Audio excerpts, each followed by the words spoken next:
এক তো গরমে জান যায়, আবার ফেসবুকে যদিও ঢুকি গরমের মধ্যেও, কারণ এটা তো একটা চুলকানি, না ঢুকলে হয় না। তো ঢুকে যখন এইসব খবর বা নিউজ দেখি, মানে মাথাটা ঠিক থাকে না। দেন আমার মানে কি বলবো, এই যে ছবিটা দেখতেছেন, হ্যাঁ, সুস্থ মস্তিষ্কের মানুষ কোনোভাবেই এই কাজটা করতে পারে না। আর এখন দোষটা আসলে কারে দিবেন, এই দোষটাই বা কার? সত্যি কথা বলতে গেলে আমি বলবো যে দোষটা হচ্ছে কি জানেন, এটা হচ্ছে প্রশাসনের। হ্যাঁ, কারণ এখন ও কতটা সত্যি বলতেছে না মিথ্যা বলতেছে এটা জানি না, যেহেতু শুনলাম যে পুলিশ নিজের মুখে বলছে যে 2023 সালে একটা মামলা করছে। তো ও যদি 2023 সালে মামলা এরকম কইরা থাকে তাহলে আপনারা কেন সঠিক তদন্ত করলেন না বা এটা বের করলেন না? ওর যদি দোষ হইতো তাহলে ওরে শাস্তি দিতেন বা ওরে চিকিৎসা দিতেন, আর বাবার দোষ হলে বাবার শাস্তি দিতেন বা একটা কোনো একটা পদক্ষেপ নেওয়া উচিত ছিল।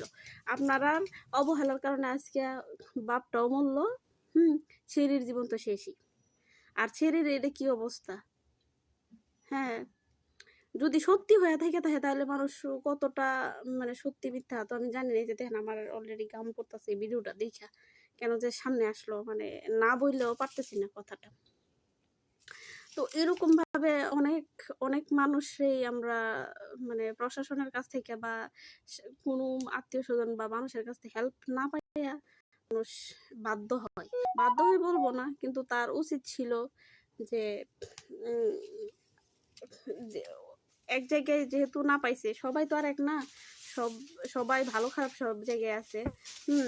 সে উপর এর চেয়ে ভালো কোনো ডিসিশন নিত যে অন্য কারো একজন হেল্প করে নাই হয়তো বা আরেকজনের কাছে যাইতো। এক জায়গায় কমপ্লেন করছে, তারা যদি অ্যাকসেপ্ট না করে থাকে কোন পদক্ষেপ না নিয়ে, তাহলে উপর মহল আছে ওখানে যাইতো। কিন্তু তার এইভাবে বাবারে মারা ঠিক হয় নাই। হ্যাঁ, মানে সুস্থ মস্তিষ্কের মানুষ কোনোভাবে এই কাজটা করতে পারবে না। আর কিছু কিছু জানোয়ার আদৌ আছে যে জানোয়ারের কাছে তো আর নিজের সন্তান বলেন বা পাড়াপড়শি বলেন কিংবা অন্য মানুষ বলেন, কুত্তা বিলাই বলেন, সবই এক। জানোয়ার তো ওদের চোখে কিছু মানে এরকম লাগে না। তো যদি তারপরও জানোয়ারের বিচার করার জন্য আইন আছে, দেশে আইন আছে, সে আমার মনে হয় যে তার বয়স কম, সে বুঝে নাই। কিন্তু আমার যেটা মনে হলো যে সে যদি মামলা করে থাকে বা মানুষের কাছে হেল্প চায় থাকে, ওরে কেন হেল্প করেন নাই ভাই?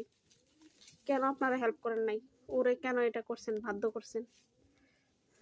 এটা হচ্ছে আমার প্রশ্ন। 2023 সালে যদি সে মামলা করে থাকে বাবার নামে দর্শক মামলা, আপনারা আসলে তখন কি একটা খুঁতে মানে আপনারা কি বিচার করছেন?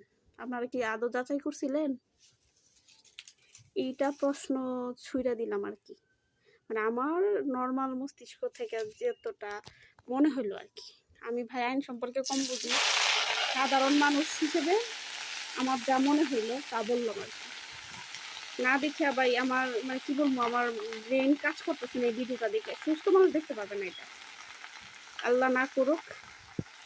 নিজের সন্তানের হাতে নিজে এইভাবে খুন হওয়াটা কতটা জঘন্য হইলে হইতে পারে আমি জানি না। কি বলবো, এখানে দোষ কার দোষ কিভাবে দেবো? কিন্তু আমার এটা মনে হয়েছে যে সে যদি 23 সালে এই মামলা করে থাকে, তাহলে এটার সঠিক তদন্ত নেওয়া উচিত ছিল প্রশাসনের।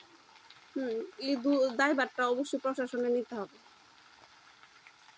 সবাই ভালো থাকবেন।